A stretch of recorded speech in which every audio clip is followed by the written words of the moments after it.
y acudió a sus llamamientos. Me he permitido graficar cuál es el mecanismo para calificar dónde hay un gobierno legítimo y dónde hay un gobierno usurpador, tratándose de un gobierno de facto. Cuando el gobierno de facto es legítimo y cuando el gobierno de facto es usurpador. Y eso no lo dice una sentencia. Jamás lo va a decir una sentencia. Eso lo dice el pueblo. Si el pueblo considera que el gobierno es legítimo, cumple con el deber de obediencia. En cambio, si el pueblo considera que el gobierno es usurpador, que es un gobierno que está contra su voluntad, ejerce el derecho de insurgencia, ejerce el derecho de desobediencia civil, ejerce el derecho de resistencia legal. ¿Cuál de estos derechos ejerció el pueblo? ¿Por qué opción optó el pueblo peruano frente al gobierno de emergencia y reconstrucción nacional? ¿Por considerarlo un gobierno legítimo y obedecerlo? ¿O por considerarlo un gobierno usurpador y ejercer la insurgencia, la desobediencia civil o la resistencia legal?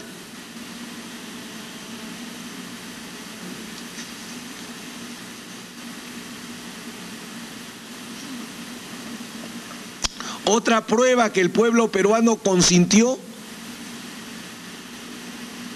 es la indiferencia o rechazo frente a los integrantes del Congreso de 1990 a 1991. Este Congreso, como decíamos hace un momento, vacó al presidente Fujimori por incapacidad moral. Nombró al ingeniero Máximo San Román como presidente del Perú. ¿Esos dos actos tuvieron virtualidad real? Ninguna.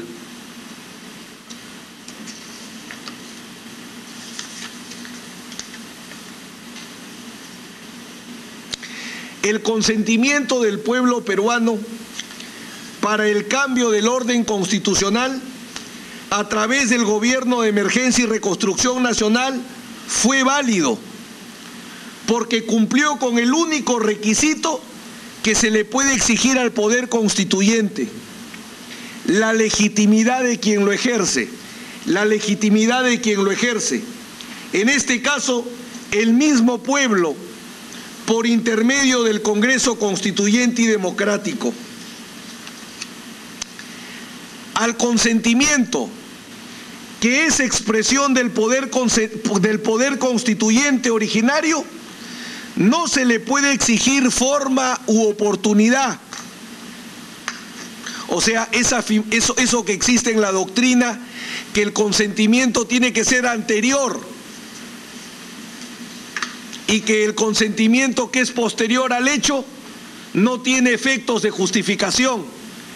Eso que establece la doctrina penal no es aplicable al poder constituyente, porque el poder constituyente es ilimitado.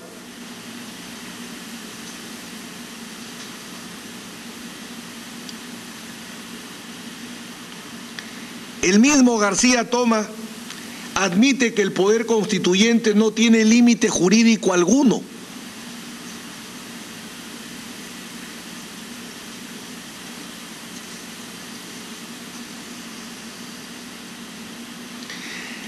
La validez del consentimiento que exige el artículo 20, inciso 10 del Código Penal se verifica mediante dos hechos.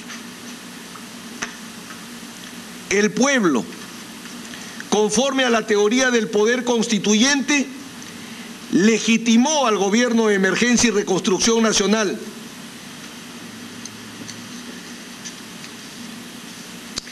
El Congreso Constituyente, a través de la Ley Constitucional número 1 del 6 de enero de 1993, publicada el 9, estableció que Alberto Fujimori presidente de la República elegido en 1990, en actual ejercicio, es el jefe constitucional del Estado y personifica a la nación.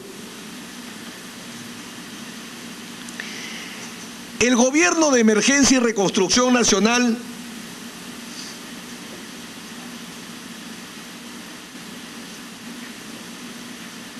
esto es importante para ir terminando, señores miembros del tribunal, porque hay que sopesar bien qué es una ley constitucional. Se tiene claramente qué es una ley ordinaria, se tiene claramente qué es la Constitución, qué es un decreto legislativo, qué es un decreto ley, pero no se ha adoctrinado lo suficiente sobre lo que es una ley constitucional. El Gobierno de Emergencia y Reconstrucción Nacional, mediante decreto ley 25684, determinó que el Congreso Constituyente y Democrático tuviera tres funciones: constituyente, legislativa y fiscalizadora. O sea, el Congreso Constituyente y Democrático tuvo tres funciones: función constituyente, función legislativa y fiscalizadora. El Congreso Constituyente y Democrático es uno de las pocas asambleas constituyentes que ejerció las dos clases de poder constituyente, el originario y el derivado.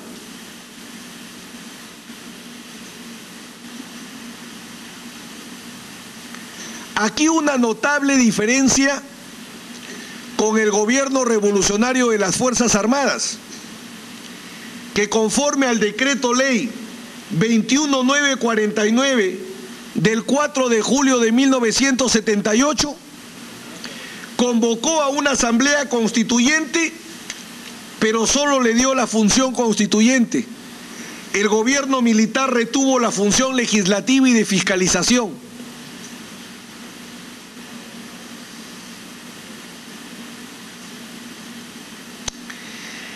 El Congreso Constituyente y Democrático, mediante ley constitucional de normas legales aprobadas por el Congreso, así se llamaba, Ley Constitucional de Normas Legales aprobadas por el Congreso, del 15 de enero de 1993, en un artículo único, estableció que el CCD dictaría tres clases de normas. Y aquí la clave de este argumento. Según esta ley constitucional, el CCD daría tres clases de normas. Textualmente, artículo único: las normas legales que apruebe el Congreso Constituyente y Democrático son: 1. Leyes constitucionales de igual rango que la Constitución. Permítanme repetir: leyes constitucionales de igual rango que la Constitución. 2. Leyes. Y 3. Resoluciones legislativas. O sea, el Congreso Constituyente y Democrático daba tres tipos de leyes: leyes constitucionales, leyes ordinarias y resoluciones legislativas.